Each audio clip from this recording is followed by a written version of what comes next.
à tous, merci d'être avec nous aujourd'hui pour cette webconférence sur l'aménagement des peines de prison dans le contexte actuel.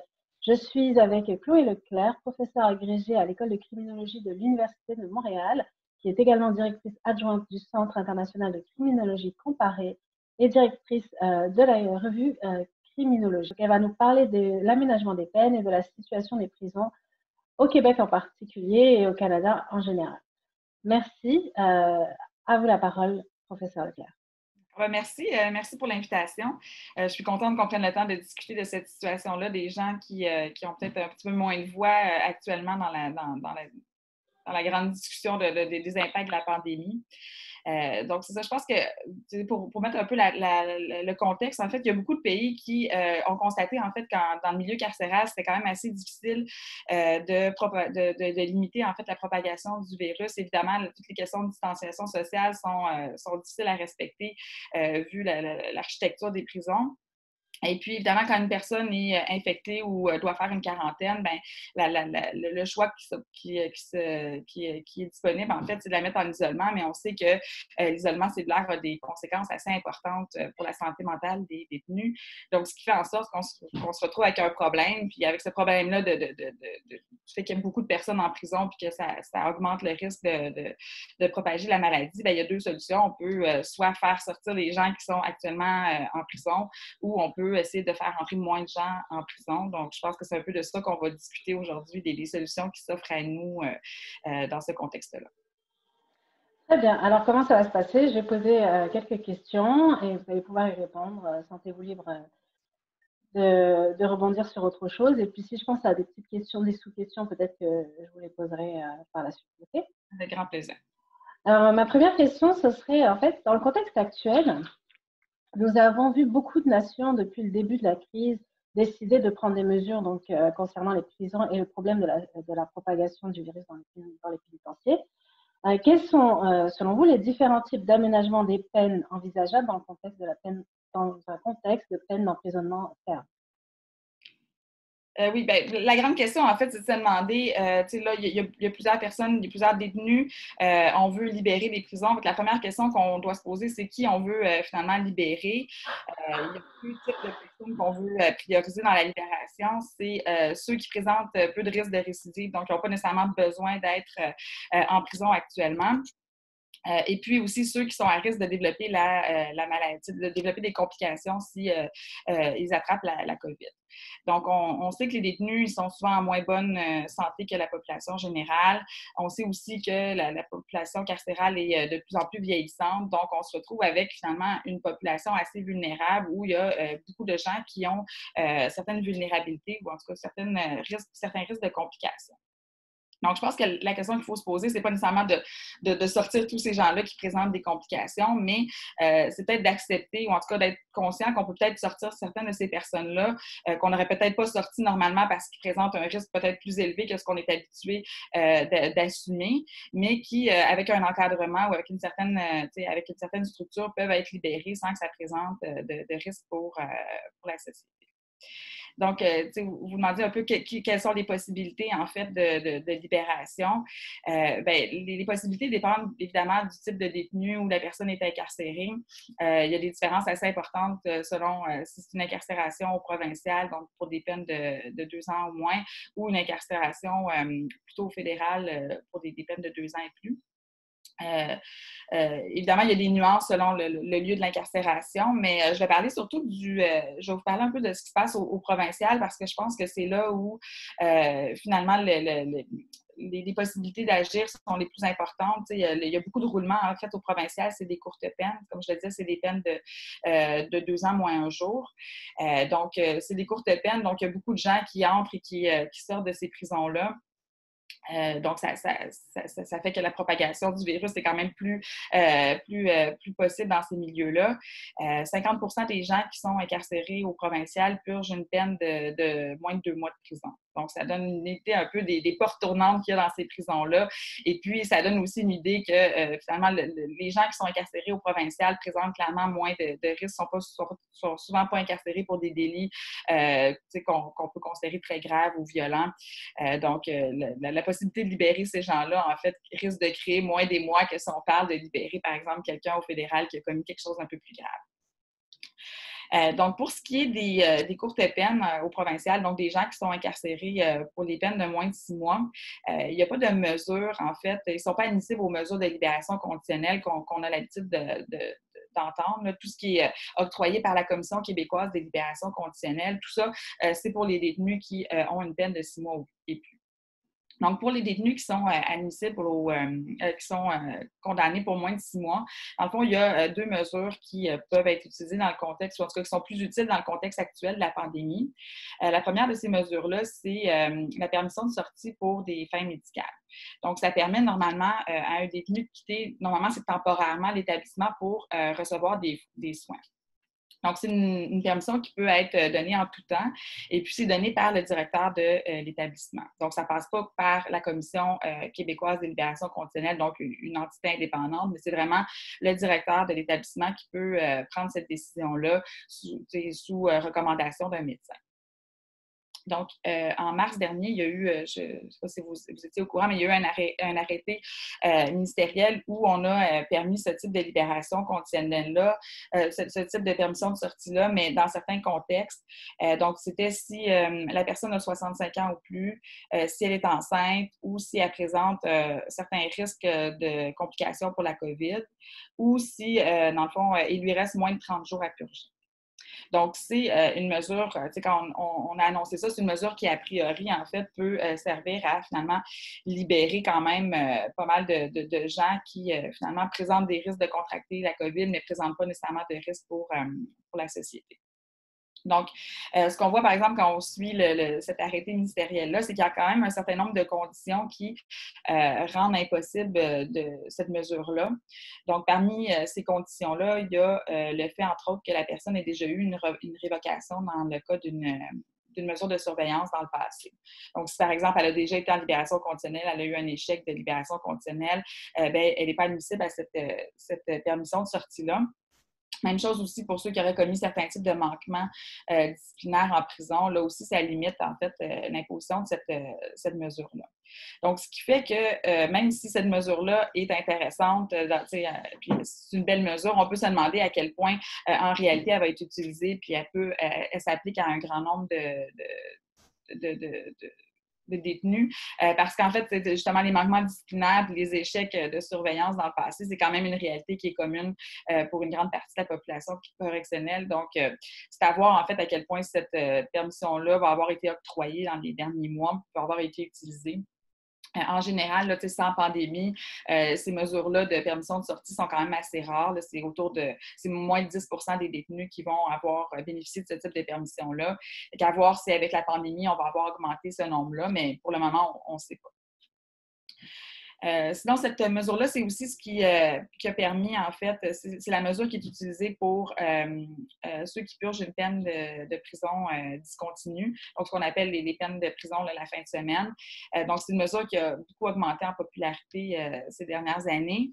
Et puis, en fait, à partir d'un certain moment, je ne me souviens plus de la date, là, mais ils ont décidé que ces peines-là, les gens n'avaient plus à se présenter la fin de semaine et puis qu'on transformait leur peine en permission de sortie pour des fins médicales, mais avec la condition de rester chez soi. Donc, d'être comme incarcéré, si vous voulez, à domicile.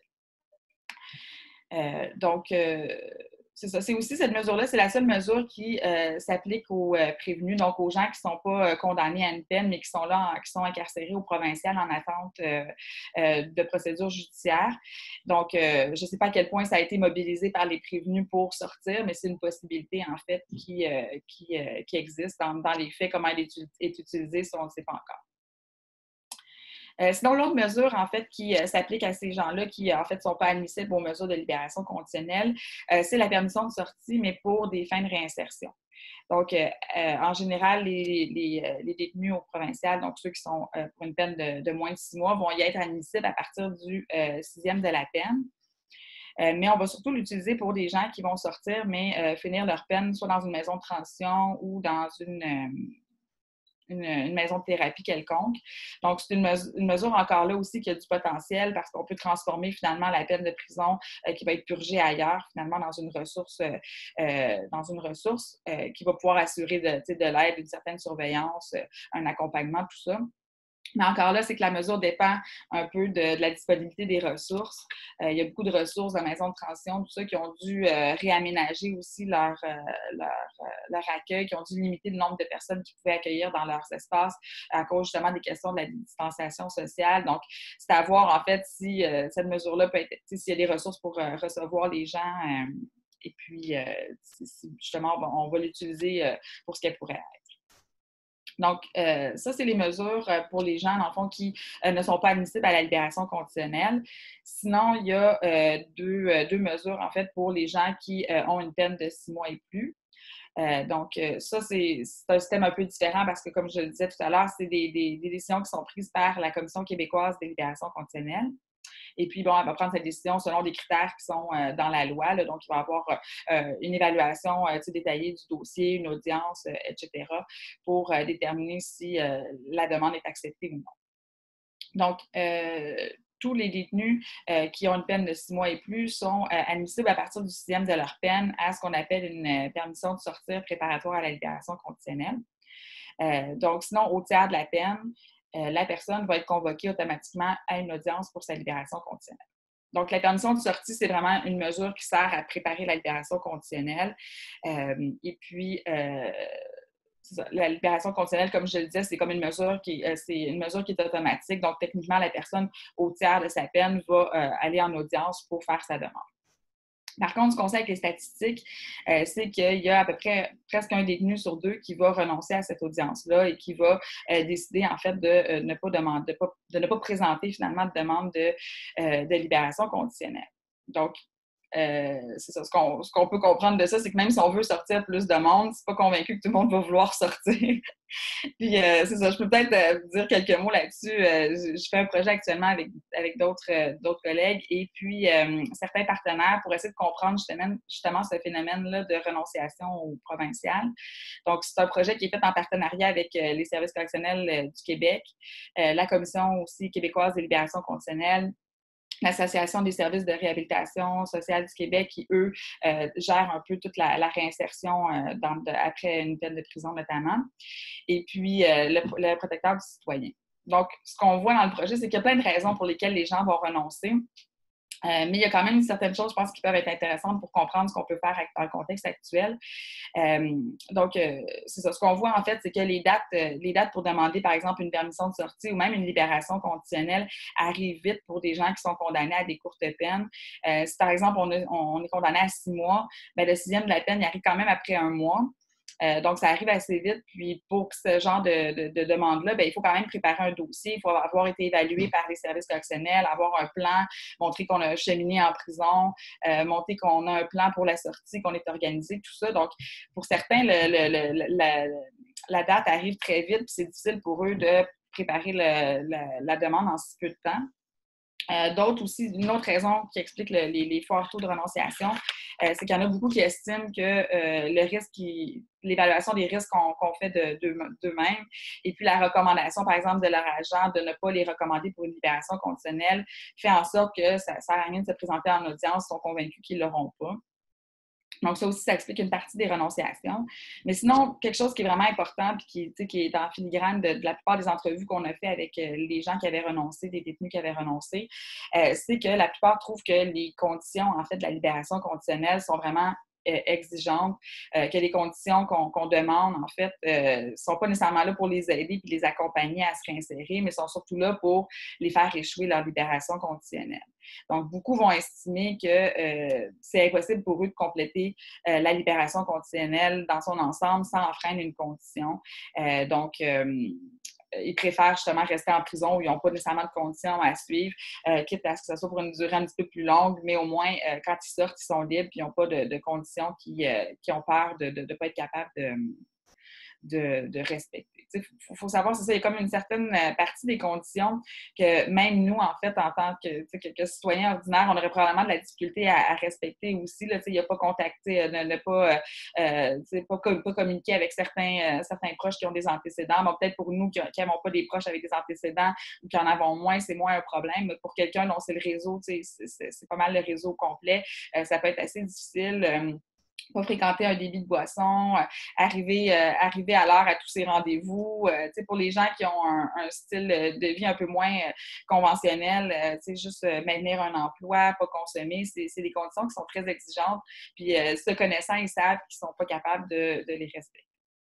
Donc, bref, je raconte tout ça juste pour expliquer que finalement, même si on veut sortir tout le monde, si on donne un cadre trop strict avec trop de conditions, il y a fort à parier qu'il y a certains d'entre eux qui ne voudront pas sortir et qui vont dire, ben moi, je préfère peut-être m'exposer à un certain risque en prison, mais au moins quand je vais sortir librement parce que l'enjeu avec la libération conditionnelle, c'est que si on enfreint une condition, mais il y a toujours la possibilité d'être retourné en prison. Puis là, ben, dans ce contexte-là, on finit la peine au complet, donc on s'en va aux 3/4 de la peine, donc on reste finalement incarcéré pour plus longtemps. Donc, c'est ça. Ce qu'on voit actuellement dans le système de libération conditionnelle, là, je vais parler au provincial parce que c'est un petit peu ce que je connais le mieux. Mais ce qu'on voit, en fait, c'est que les gens qui sortent, c'est surtout les gens qui présentent assez peu de risques. Donc, on va sortir les gens on sait qu'ils sont capables de respecter un certain cadre, qu'ils sont capables de respecter des conditions. Donc, on trie vraiment sur le volet les gens qui vont finalement être capables de se conformer au cadre de la libération conditionnelle. Donc, ce que ça a comme conséquence, c'est qu'on finit par sortir les gens qui, finalement, ont peut-être moins besoin d'un encadrement ou de surveillance. Et puis, les gens qui, justement, ont beaucoup plus de difficultés, ont beaucoup plus d'enjeux à la réinsertion sociale, on les garde en dedans parce qu'ils ne sont pas des bons candidats à la libération conditionnelle. Ce que ça fait, c'est que ces gens-là vont sortir quand même aux 2/3 sans conditions à respecter avec ce qu'on appelle la libération d'office. Donc, ils vont sortir sans accompagnement. Donc, qu'on peut penser dans un monde idéal, on pourrait espérer du moins que la pandémie ait comme un effet puis change un peu les pratiques où on dit on pourrait se mettre à libérer les gens qui n'ont pas besoin qui ont moins besoin de suivi, moins besoin de conditions. On les libérerait avec moins de ressources puis moins d'encadrement. Puis ceux qui ont besoin justement d'encadrement, qui présentent un peu plus de risques, on investirait les ressources dans la communauté de suivi, de surveillance, tout ça sur ces gens-là. Donc, je ne suis pas convaincue que c'est ce qui se passe actuellement, mais je veux dire, c'est ce qui aurait pu arriver avec la pandémie. On aurait pu penser que ça amène une redistribution, en fait, des ressources là où les priorités sont. Mais c'est ça. Pas convaincue que c'est ce qui arrive en ce moment dans le système, mais bref. C'est des options qui sont possibles. Ok, j'ai appris plusieurs choses avec cette réponse. Je peux tout de suite le dire. Justement, pour rester dans un aspect un peu pédagogique, parce qu'on aura beaucoup d'étudiants en droit qui vont nous regarder. Quelle est la différence entre la détermination des peines et l'aménagement des peines? La question de la détermination de la peine, ça va vraiment toucher au moment où le juge va prononcer une peine. Donc, il va choisir à ce moment-là le type de peine. Est-ce que j'impose la prison, de la probation, une amende? Il va choisir aussi la durée de la peine. Donc, si, j'en parlais un petit peu tout à l'heure, si on veut limiter le nombre de personnes qu'on envoie en prison, là, ça, c'est une solution. En fait, le juge peut choisir d'imposer une autre peine qu'une peine de prison comme il avait pensé. Là. Évidemment, ça peut être difficile de penser à cette option-là pour certains types de délits où la société n'est peut-être pas prête à penser autrement que par la peine de prison. Mais pour beaucoup de délits, notamment au provincial, pour des délits pour lesquels la gravité est un petit peu plus mineure, ça pourrait être une option envisageable de dire que, par exemple, pour toutes les peines de moins de 3 mois ou moins de 6 mois, on abolit la possibilité d'imposer une peine de prison et puis on impose autre chose. Fait que le juge ne peut pas prononcer des courtes peines, par exemple, et puis il va privilégier complètement une autre alternative. Souvent, ça peut être une probation dans laquelle on met un peu plus de conditions que ce qu'on aurait mis. Donc, c'est ça, ça peut avoir l'air un peu fou a priori de dire qu'on abolit complètement ces types les courtes peines, mais il y a quand même certains pays qui le font. Il y a des pays qui l'envisageaient aussi récemment, même en contexte hors pandémie. Là, c'est des choses qui se sont faites. Quand on y pense, c'est pas des peines qui sont très utiles. On peut quand même se demander pourquoi, qu'est-ce que ça va donner d'envoyer quelqu'un 2-3 jours en prison ou même un mois. Là. Je veux dire, on peut difficilement penser qu'on va réformer cette personne-là ou qu'on va comme vraiment lui envoyer un message très dissuasif de recommencer. Donc, l'idée derrière un peu cette abolition-là, en général, c'est de dire, ben, ces peines-là, à quoi elles servent? Est-ce qu'on peut pas essayer de les rendre un petit peu plus utiles en les transformant en quelque chose d'autre?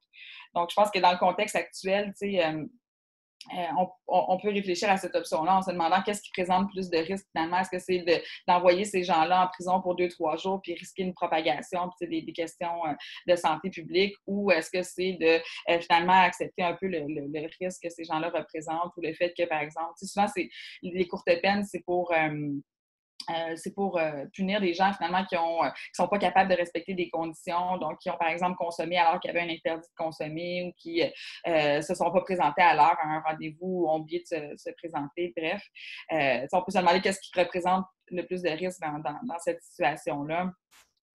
Donc, ça c'est une des possibilités. Sinon, l'autre possibilité, en fait, quand le juge choisit d'imposer une peine de prison ferme, si c'est une peine de 2 ans et moins, la personne peut choisir, en fait, le juge peut choisir d'imposer une peine d'emprisonnement avec sursis. Donc, l'emprisonnement avec sursis, c'est une peine de prison. Là. Ça se veut vraiment comme un remplacement de la peine de prison ferme, mais la personne va purger sa peine dans la collectivité. Donc, ça aussi, ça pourrait être une option pour éviter qu'il y ait plus de gens en prison, de prononcer plus de peines finalement d'emprisonnement dans la collectivité. Grosso modo, c'est quand même une peine assez sévère. La personne, au début, est assignée à résidence, donc avec très peu de possibilités de sortir. Puis, vraiment, c'est comme si elle était incarcérée, mais chez elle, avec toutes les tentations de la vie quotidienne, mais vraiment l'impossibilité de pouvoir sortir. Je pense que plusieurs savent maintenant qu'est-ce que c'est ce genre de confinement-là. On a été plusieurs à être confinés chez soi. Puis je pense que tout le monde a vu un peu les difficultés que ça représentait. Il faut s'imaginer que c'est ça, mais avec une obligation légale en plus de respecter les règles de confinement. Donc, c'est une peine assez sévère. Puis, bon, il peut y avoir d'autres conditions aussi qui s'ajoutent à ça, là, pas consommer, pas ci, pas ça. Donc, en général, les gens qui, les justiciables qui sont condamnés à cette peine-là trouvent que c'est une peine relativement sévère. Certains vont la juger même plus sévère, auraient préféré être incarcérés, trouvent ça plus facile parce qu'ils n'ont pas toute la responsabilité qui vient avec le fait d'être incarcéré à domicile. Donc, c'est ça. Ça, c'est une possibilité aussi. Donc, le juge pourrait choisir, par exemple, de privilégier plus d'emprisonnement avec sursis. Par contre, depuis les dernières réformes législatives, là, avec tous les grands changements législatifs qui sont venus avec l'ère Harper, il y a eu beaucoup d'infractions pour lesquelles ce n'est plus possible aujourd'hui d'imposer un emprisonnement avec sursis. Donc, il y a beaucoup d'infractions qui, avant, étaient utilisées pour ce type où on utilisait beaucoup l'emprisonnement avec sursis, pour lesquels c'est plus possible de le prononcer. Donc, le pouvoir, en fait, des juges de choisir de transformer la peine de prison ferme en emprisonnement avec sursis est plus limitée qu'elle était par le passé. Donc, ça c'est pas mal ce qui réfère à, si vous voulez, la détermination de la peine puis les possibilités que le juge a en matière de détermination de la peine. Pour éviter justement, en tout cas pour améliorer la situation liée à la pandémie. Sinon, l'aménagement de la peine, mais ça réfère un peu à ce qu'on discutait plutôt dans la première question. Là, c'est dans le fond quand la personne purge une peine de prison ferme, donc dans un établissement correctionnel, comment on aménage cette peine-là, soit avec des permissions de sortie qui sont octroyées par l'établissement ou par des mesures plus de mise en liberté sous condition qui vont être prononcées qui vont être octroyées plutôt par une commission de libération conditionnelle. Donc, je sais pas. Très bien. Oui, sa réponse était vraiment pour éclaircir la différence et ça, parfait, ça conteste beaucoup. On retourne à la crise. La crise donc a mis en évidence le problème de la surpopulation des prisons. Ici et ailleurs, d'ailleurs, c'est le cas, je suis d'origine française, en France, c'est encore plus le cas, je pense. Et donc, selon vous, d'où provient cette crise des prisons et de quelle nature sont les changements que les gouvernements devraient apporter ou pourraient? OK. C'est drôle parce que la question de la surpopulation, je pense qu'elle existe depuis la naissance des prisons. Les prisons sont nées, puis ça a toujours été surpeuplé, ça a toujours été un enjeu parce qu'on sait que la surpopulation a des conséquences importantes sur le vécu de la peine, tout ça. Donc, c'est ça. Il faut savoir que la question de la surpopulation n'est pas nouvelle. Puis au Canada, en fait, si on regarde les taux d'incarcération, on ne voit pas nécessairement une augmentation du nombre de personnes qui sont incarcérées. Donc, si on regarde, par exemple, le nombre de détenus, mais comme par 100 000 habitants, c'est assez stable depuis des années au Canada. Il n'y a pas d'augmentation fulgurante dans le nombre de personnes qui sont en prison. Par contre, ce qu'on voit, c'est qu'il y a quand même des réformes. Les réformes dont je parlais tout à l'heure du gouvernement un peu ont quand même amené un certain durcissement des peines parce qu'on voit qu'il y a un recours de plus en plus fréquent à la prison.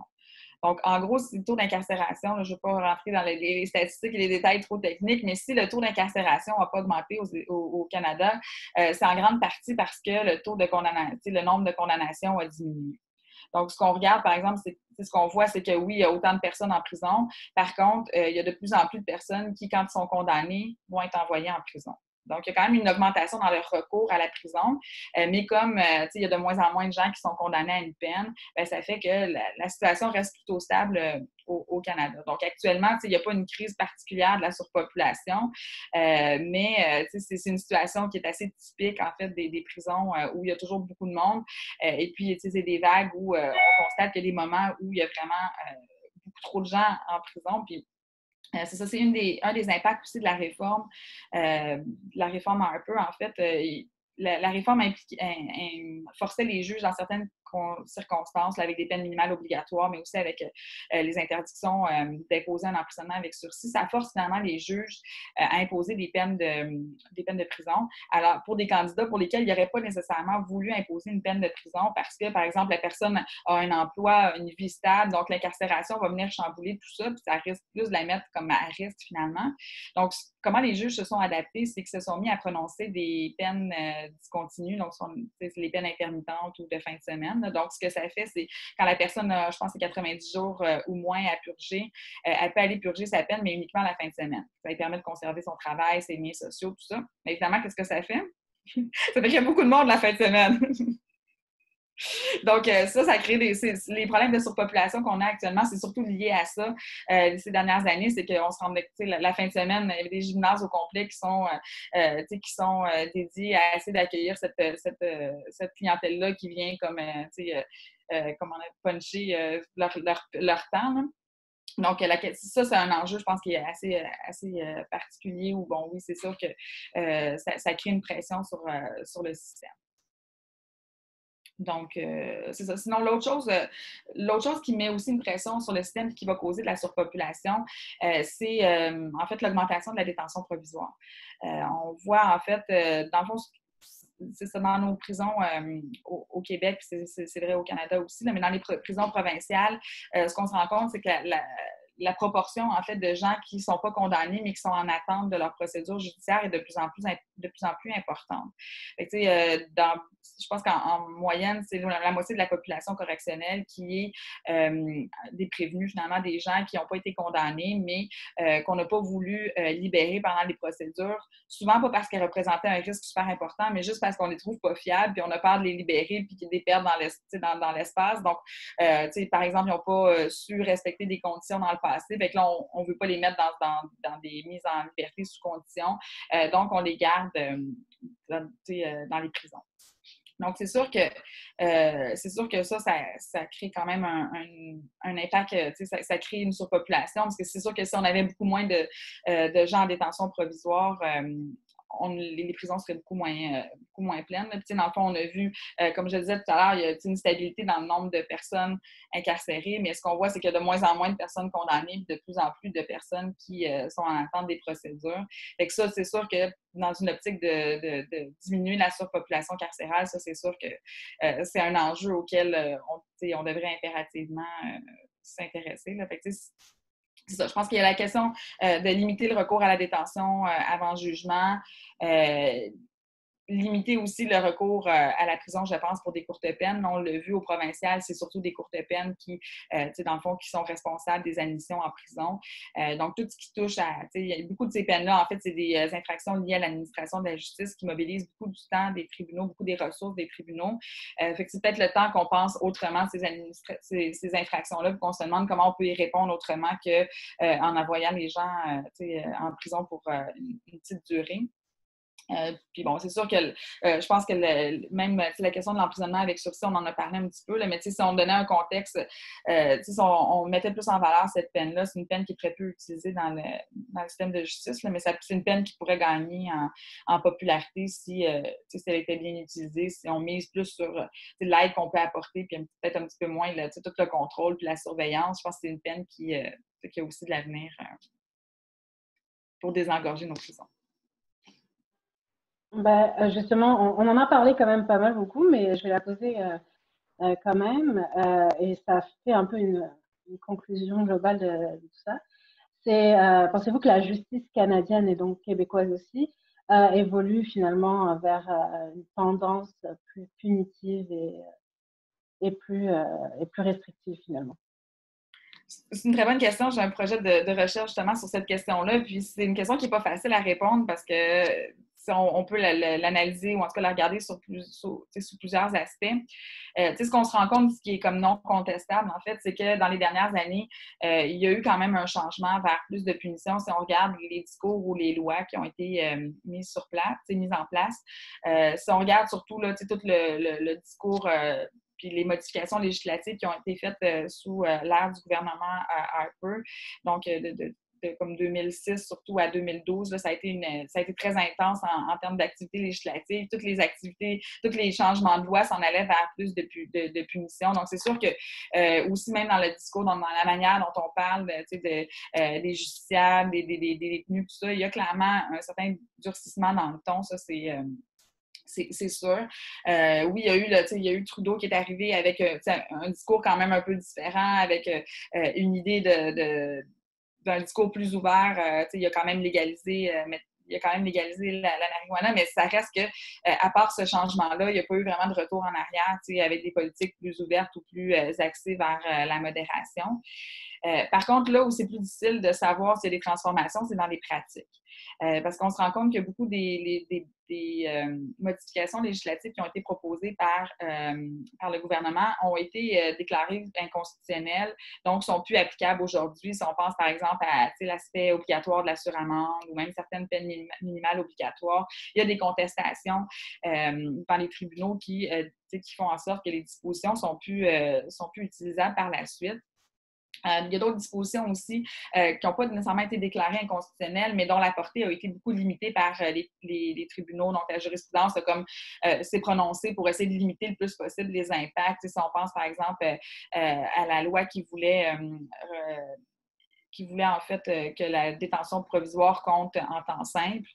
Donc, les tribunaux sont venus en disant, ben non, la norme, ça va être plutôt 1,5, alors que la loi disait clairement qu'ils voulaient que le ratio soit de 1 pour 1. Donc, il y a plusieurs lois comme ça qui, comme quand on la regarde d'un point de vue plus global, a l'air très punitive, mais dans les faits, ces répercussions sur la pratique sont pas toujours évidentes. Pour que ça change quelque chose globalement, il faut quand même des impacts assez importants.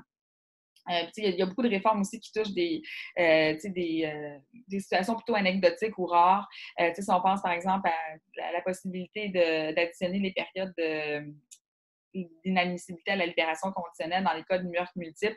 Oui, ça peut alourdir la peine, mais on s'entend que c'est quelque chose qui concerne très peu de personnes par année. C'est une disposition qui a été appliquée assez peu fréquemment dans l'ancienne histoire. Elle va peut-être en plus être déclarée inconstitutionnelle. Donc, c'est ça. Il faut comprendre que oui, il y a une activité, il y a un durcissement dans le ton puis dans le discours, mais après ça, au niveau de la pratique, c'est pas si clair comment tout ça a changé. Comme je l'ai dit tout à l'heure, les taux d'incarcération sont restés quand même assez stables.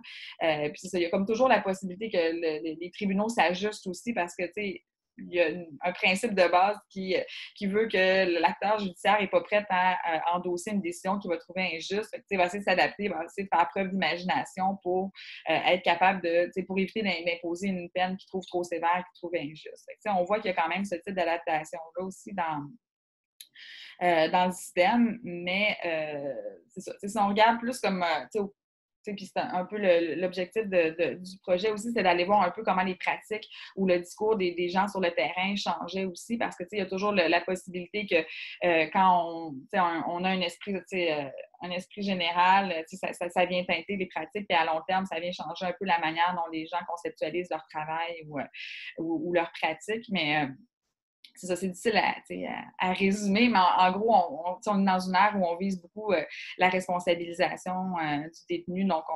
on veut vraiment qu'il soit capable de se prendre en main, qu'il devienne un bon citoyen. On a une idée de ce qu'on veut qu'il devienne. Donc, quelqu'un qui est capable de respecter les lois, mais aussi avoir un travail, avoir quelque chose de stable, qui ne consomme pas. Donc, on a vraiment comme une idée de ce qu'on veut que la personne devienne. Donc, ça, la question de la responsabilisation est très importante.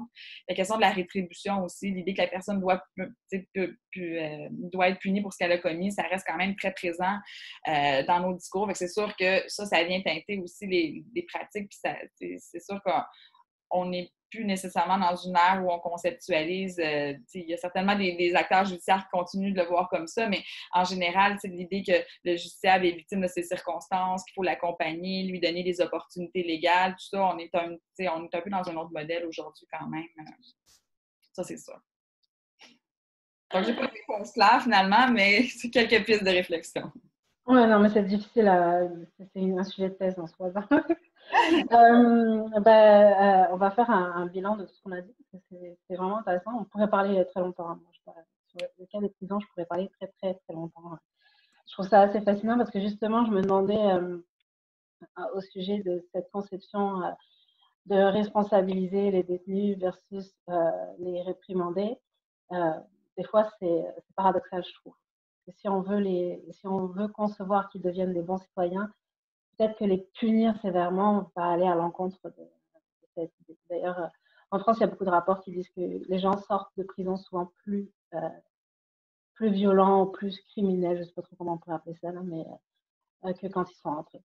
Ouais, ben c'est un peu tout le principe aussi des prisons plus scandinaves, ou je ne sais pas si vous connaissez la prison d'Aden, ou en tout cas, c'est un peu le principe de dire si on veut les responsabiliser, ben, ça ne sert à rien de les traiter, de vouloir juste les punir et les traiter comme des gens qui sont à part, tout ça, il faut les inclure, il faut leur donner des possibilités, il faut leur faire voir comme les avantages de prendre une voie plus positive, puis leur montrer que c'est possible, tout ça, plutôt que de mettre juste comme des obligations, tout ça. Fait que, c'est vraiment un changement radical de manière de penser. Puis, c'est sûr que c'est prometteur, mais en même temps, c'est très peu dans l'air du temps. Je verrais mal un politicien en ce moment avoir une grande, un grand appui pour ce genre de...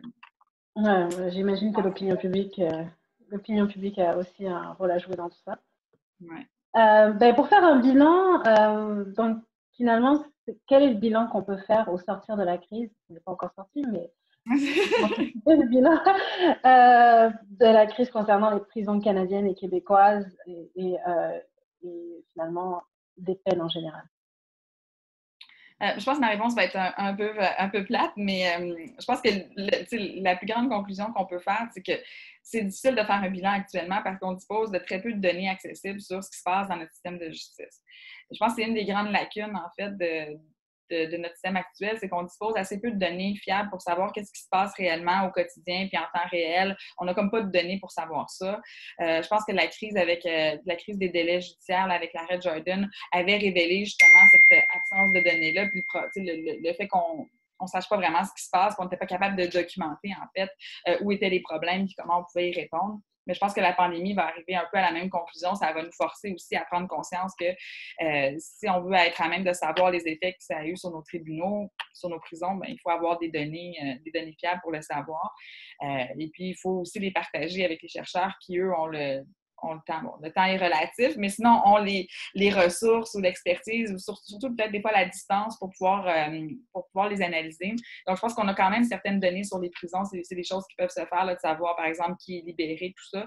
Mais tout ce qui concerne les tribunaux, c'est quand même très opaque, c'est très difficile à suivre aussi. Donc, pour le moment, c'est difficile de savoir qu'est-ce qui a été retardé, les impacts de ces retards-là. Je pense qu'on ne sera jamais capable vraiment de mesurer qu'est-ce qui s'est passé avec nos tribunaux à cause, en tout cas, on va avoir des analyses, mais qui vont être assez lacunaires à cause de la qualité des données.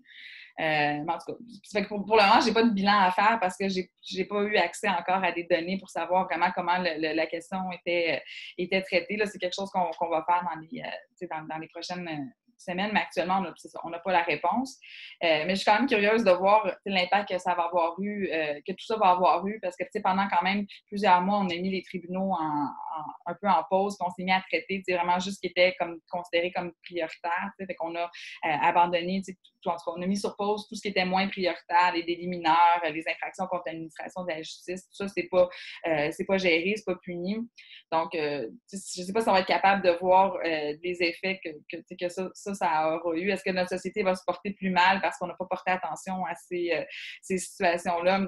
Je ne suis pas convaincue, mais c'est sûr, la crise ne veut pas nous forcer à mettre les ressources. C'est un peu aussi, on est dans une logique de justice actuarielle où ce qu'on veut, dans le fond, c'est maximiser nos ressources. Dans le fond, on veut mettre les ressources là où on en a besoin puis éviter de gaspiller les ressources là où on en a moins besoin. C'est peut-être que la crise nous aura permis de voir qu'il y a des places où même si on n'a pas de ressources, ça roule, puis c'est sans conséquence. Puis, c'est une histoire à suivre, mais pour laquelle je n'ai pas de réponse pour le moment. OK, écoutez, c'était vraiment intéressant. Moi, j'ai beaucoup appris encore aujourd'hui. Mais ça donne une idée de ce qui se passe dans les prisons Oui, c'est ça. Je fais partie d'un regroupement de chercheurs, en fait, qui participe à un projet qui s'appelle ADAGE. Donc, c'est sur l'accès au droit et à la justice. Il y a plusieurs chantiers de recherche, en fait, où on s'intéresse à des questions qui touchent l'accès à la justice. Donc, on a un chantier en particulier, celui dont je parlais tout à l'heure, sur la renonciation, qui porte sur l'accès à la justice, mais pour les gens qui sont en détention. Donc, ça, il y a quand même pas mal de travaux qui ont été faits. Il y a plusieurs mémoires d'étudiants qui ont été déposés, qui ont porté sur le sujet. Là, donc, soit sur, par exemple, tout le processus de prise en charge d'une personne dans les établissements, donc dans les établissements correctionnels, comment on gère finalement les détenus du début à la fin. Donc, c'est une étudiante qui avait fait des observations et des entrevues dans 3 établissements. Il y a quelqu'un qui s'est intéressé au profil des gens qui renoncent, donc un mémoire un peu plus statistique ou quantitatif.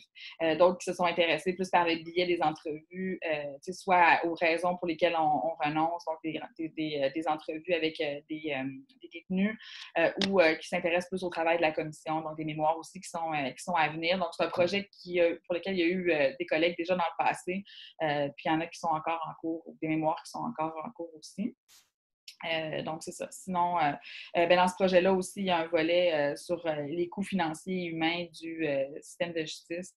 Donc, on travaille à essayer de comprendre un peu c'est quoi les coûts pour quelqu'un qui a passé dans le système de justice du début à la fin. Donc, on rencontre des gens au début du processus et à la fin. On essaie de comprendre un peu, surtout les coûts humains, là, comment on compose avec le fait d'avoir à se présenter en cours, d'être dans les certitudes, etc. Donc, c'est ça. C'est fait moi, je m'occupe du volet criminel, mais c'est fait aussi en famille puis en droit avec le CSST, en plus en droit social. Donc, c'est ça. Sinon, il y avait le projet dont j'ai parlé là, sur les pratiques des tribunaux aussi qui est en cours. Là. Donc, il y a un volet plus quantitatif où on utilise les données de Statistique Canada qui sont disponibles pour la première fois des chercheurs, mais sous certaines réserves et tout. Donc là, on va pouvoir avoir quand même déjà une idée un peu des pratiques des tribunaux. Sinon, il y a des mémoires un peu plus qualitatifs là, où les gens sont allés faire des entrevues, où on fait des lectures de jurisprudence dans ce contexte. Donc, des projets dont certains ont donné des résultats, mais qui sont toujours en cours, évidemment. OK, super. En tout cas, c'était très intéressant. Merci, Chloé, pour cette intervention. Merci de l'invitation. Ça fait beaucoup réfléchir, en tout cas.